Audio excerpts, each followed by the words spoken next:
រៀបសួរបងប្អូនវីដេអូនេះអ្នកគ្រូនឹងបង្ហាញអំពីរបៀបគណនា limit ដោយប្រើ series Taylor អញ្ចឹងយើងមកមើល limit របស់យើងមួយនេះគឺរៀងរបស់វាបើសិនជាយើងជំនួស x របស់យើងដែលខិតជិត0ចូលអាហ្នឹងគឺវាបានទៅជាមួយលើ0មួយលើ0វាចេញអណនដូចគ្នាអានេះគឺមួយលើ0ដូចគ្នាចឹងចេញអណនអញ្ចឹងតម្រងវាគឺរៀងមិនកំណត់អណនដល់អណនអញ្ចឹងយើងក្រឡេកមកមើលពីរបៀបដោះស្រាយនៃ limit រៀងបែបនេះដែលជាអនុគមត្រីកោណមាត្រជាមួយនឹងអនុគមពីគណិតអូខេអញ្ចឹងដំបូងឡើយយើងត្រូវតម្រូវភាពបែងរួមរបស់វាជាមុនសិនអញ្ចឹងនៅពេលដែលយើងតម្រូវភាពបែងរួមយើងកន្លែងទីតាំងភាពបែងទី1របស់យើងគឺ x ការ៉េណាអញ្ចឹងទីតាំងភាពបែងទី2របស់យើងគឺ x sin x អញ្ចឹងខ្ញុំគុណវាទាំងដល់តែម្ដងយក x របស់យើងជាមួយនឹង sin x មកគុណជាមួយនឹង1អញ្ចឹងខាងក្រោមវាឡើងទៅជា x គីប sin x แบบนี้ណា x គីប sin x អញ្ចឹងខាង x ការ៉េហ្នឹងគុណមកជាមួយនឹង1ខាងភាពបែងខាងភាពយកនៃប្រភេទទី2របស់យើងហ្នឹងគឺបានទៅជា x ការ៉េបែបនេះអញ្ចឹងអ្វីដែលយើងទទួលបានគឺទម្រង់បែបនេះតើពេលយើងទទួលបានទម្រង់បែបហ្នឹងយើងអាចចាប់ x មួយចេញមកក្រៅជាកតាយើងចាប់បាននេះរួចហើយយើង x ជាមួយនឹង sin x នៅភាពបែបនេះយើងចាប់វាមកក្រៅមកកតាវាមកចឹងអាហ្នឹងយើងដឹងហើយកាលណា limit របស់យើងគឺខិតទៅរក0 limit នៃ x នៅលើ sin x គឺស្មើ1ជានិច្ចចឹងអ្វីដែលយើងត្រូវចាំបាច់ដោះស្រាយគឺវាប្រែប្រួលតាម limit នៃ x ខិតទៅជិត0នៃ sin x ដកជាមួយនឹង x លើ x គីបនេះចឹងអ្វីដែលយើងដោះស្រាយគឺហ្នឹងចឹងយើងចាប់ផ្ដើមដោះស្រាយអាហ្នឹងដោយយើងត្រូវគិតទៅលើ series Taylor ចឹង series Taylor វាពាក់ព័ន្ធមួយ sin ក៏ជាមួយនឹង ln អូខេខ្ញុំមានឲ្យសំខាន់4ទី1 sin ទី2ក៏ទី3ប្រភេទពួក expo ទី4ប្រភេទពួក ln មួយបូកជាមួយនឹង x អញ្ចឹងប្រភេទពួក sin របស់យើងនេះសំទោសអានេះគឺ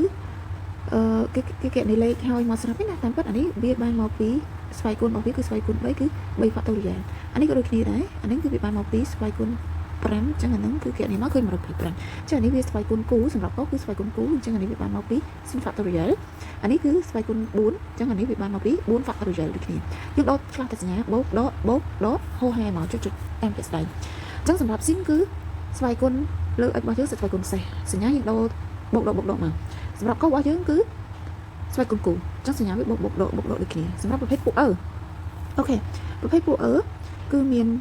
ស្វ័យគុណគូផងស្វ័យគុណសេះផងអញ្ចឹងណាអញ្ចឹងយើងដឹងហើយស្វ័យគុណបើសិនស្វ័យគុណគូខាងក្រោមនេះគឺភាពបែង2 fact ដែរស្វ័យគុណសេះខាងក្រោមនេះគឺ3 fact ចឹងមកហូរហើយតែអត់មានផ្លាស់ប្ដូរសញ្ញាទេអត់ដូច sin កោជាមួយអនុគមត្រីកោណមាត្រទេ ln ក៏ដូចគ្នាដែរ ln អូខេ ln បានតែតម្រងហ្នឹងណា1បូកជាមួយនឹង x អញ្ចឹងតម្រងរបស់យើងនេះអានេះគឺស្វ័យ x ស្វ័យគុណ1អញ្ចឹងអានេះគឺចែកជាមួយនឹង1ប៉ុន្តែអត់មាន factorial ទេតែផ្លាស់ប្ដូរសញ្ញាដូច sin កោដូចគ្នាគ្រាន់តែថាខាងពាក្យបែងនេះអត់មាន factorial ទេបើស្វ័យគុណវា2អានេះ2បើស្វ័យគុណវា3នេះ3អូខេបើស្វ័យគុណវា4នេះ4ធម្មតាអញ្ចឹងទៅអូខេអញ្ចឹងគោលដៅរបស់យើងគឺយើងប្រើ sin ព្រោះអីនៅក្នុង limit របស់យើងតែមួយ sin ត្រូវអត់អញ្ចឹងយើងចាប់តាមទៅធ្វើ limit ដែលយើងសិក្សាដើម្បីឲ្យបានចម្លើយនៃ limit ទាំងមូលរបស់យើងហ្នឹងគឺ limit x ទៅដល់0នៃ sin x ដកជាមួយនឹង x លើអីគេលើ x ស្វ័យគុណ3អូខេតោះខ្ញុំសិក្សាទៅមើលអញ្ចឹង limit x ខិតទៅរក0នៃ sin x ដកជាមួយនឹង x លើ x ស្វ័យគុណ3អញ្ចឹងយើងប្រើប្រាស់ series Taylor របស់យើងតែតើមួយ sin x យើងដឹងហើយគឺវាជាលេខគូឬលេខសេះអញ្ចឹងគឺជាលេខសេះអញ្ចឹងសិតតែជាលេខសេះអញ្ចឹងមានន័យថាចាប់ដើមចេញពី1 x ស្វ័យគុណ1នៅលើ1 fact អញ្ចឹងដាក់មកបានហើយដក x ស្វ័យគុណ3នៅលើ3 fact អូខេដាក់3 fact ក៏បាន6ក៏បានដែរ3 fact បូកជាមួយនឹង x ស្វ័យគុណ5សេះណានៅលើ5 fact បើចាំទៅមុខទៀតដក x ស្វ័យគុណ7នៅលើ7 fact ចឹងមកបូកជាមួយនឹងចុចមកអូខេអញ្ចឹងកន្លែង sin x យើងបន្ថែមវាឲ្យដូចជាមួយនឹងអនុគមរបស់ limit របស់យើងគឺថែមដក x ដូចទេណាអញ្ចឹងកាលណាខ្ញុំអង្គទី1ខ្ញុំដក x អង្គទី2នេះគឺខ្ញុំត្រូវដក x ដូចគ្នាអញ្ចឹងមានន័យថា x របស់យើងនេះវាទៅជាដក x មួយជាងដែរអញ្ចឹងបែបនេះ x ស្វ័យគុណ3នៅលើ3 fact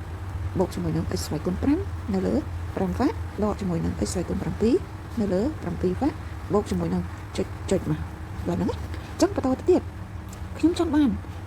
វាចែកជាមួយនឹង x ស្វ័យគុណ3អញ្ចឹងខ្ញុំយកអា sin អង្គទី1ហ្នឹង sin ដែលដកជាមួយនឹង x ហ្នឹងចែកវាជាមួយនឹង x ស្វ័យគុណ3ចំណែកអង្គទី2អានេះវាអស់ហើយអញ្ចឹងអានេះគឺនៅសល់ដក x ស្វ័យគុណ3វាចែកជាមួយនឹង x ស្វ័យគុណ3ដែរត្រូវទេអញ្ចឹងដាក់3 fact x ស្វ័យគុណ3ចឹងមកបូកជាមួយនឹង x ស្វ័យគុណ5 fact x ស្វ័យគុណ3យើងចែកគ្រប់អង្គតួទាំងពីរហ្នឹងគឺចែកជាមួយនឹង x ស្វ័យគុណ3ទាំងអស់អញ្ចឹង x ស្វ័យគុណ7នៅលើ7 fact x ស្វ័យគុណ3បូកចុចបែបហ្នឹងទៀតអូខេអញ្ចឹងខ្ញុំសម្រួលនេះចោលអានេះខ្ញុំអាចសម្រួលបានខ្លះណាសម្រួលបានខ្លះអញ្ចឹងខ្ញុំបំពាក់ limit វាចូល limit x ខិតទៅរក0នៃ sin x ដកជាមួយនឹង x នៅលើ x ស្វ័យគុណ3ស្មើជាមួយនឹងអានោះខ្ញុំសម្រួលចោលអស់នៅសល់1ខាងពីយកអាក្រោមនៅសល់3វ៉ាក់មិនទៅសេបាន3គុណ2គុណ1ស្វាក់ទៅយកបាន6អញ្ចឹងបានប៉ុណ្ណេះបូកជាមួយនឹងអានេះនៅសល់អីគេនៅសល់សម្រួលស្វ័យគុណ3ចោលសល់ស្វ័យគុណ2អញ្ចឹងនៅលើ5វ៉ាក់អូខេយើងចង់សម្រេចលេខហ្នឹងក៏បានអត់ក៏បានដែរអញ្ចឹងនេះ x សំទុះសល់ x ស្វ័យគុណ4នៅលើ7វ៉ាក់បូកជាមួយនឹងចុចដោយខ្ញុំសរសេរវាជា limit ដែលយើងសិក្សាចាអូខេអញ្ចឹងខ្ញុំសរសេរវាជា limit ហើយខាងអង្គទី1ខាងអង្គទី2ខ្ញុំត្រូវតែដាក់ limit របស់វាចូលដូចគ្នាថាទៅរក0អញ្ចឹងយើងពាក់នេះ limit នៃអង្គទី2បានពេល x របស់យើងក៏ដល់0អាកន្លែងនេះវាទៅជាដក1លើ6បូកជាមួយនឹង0ការ៉េនៅលើ5វ៉ាត់អញ្ចឹងណាដកជាមួយនឹង0ស្វ័យគុណ4នៅលើ7វ៉ាត់ណាបូកជាមួយនឹងចុចប្រកាសជា0នៅលើចឹងដូចគ្នាអញ្ចឹងចម្លើយចុងក្រោយយើងដឹងហើយគឺចម្លើយឃើញអីគេឃើញដក1លើ6អញ្ចឹងតម្លៃ limit នៃប៉ុណ្ណឹងយើងឃើញដក1លើ6អូខេអញ្ចឹងយើងកន្លែងមកលំហាត់របស់យើងវិញអញ្ចឹងលំហាត់របស់យើងនេះគឺកន្លែង x ខិត x នៅលើ sin x របស់យើងគឺ1អញ្ចឹងចម្លើយរបស់ limit នៃប៉ុណ្នេះយើងឃើញដក1លើ6អញ្ចឹងចម្លើយចុងក្រោយរបស់ limit ហ្នឹងគឺឃើញដូចនេះបានទេដូចនេះ limit នៃ x ខិតទៅដល់0នៃ1នៅលើ x ការ៉េដកជាមួយនឹង1នៅលើ x sin x ចម្លើយចុងក្រោយដែលយើងទទួលបានគឺស្មើជាមួយនឹងដក1លើ6ជាចម្លើយដែរត្រឹមត្រូវ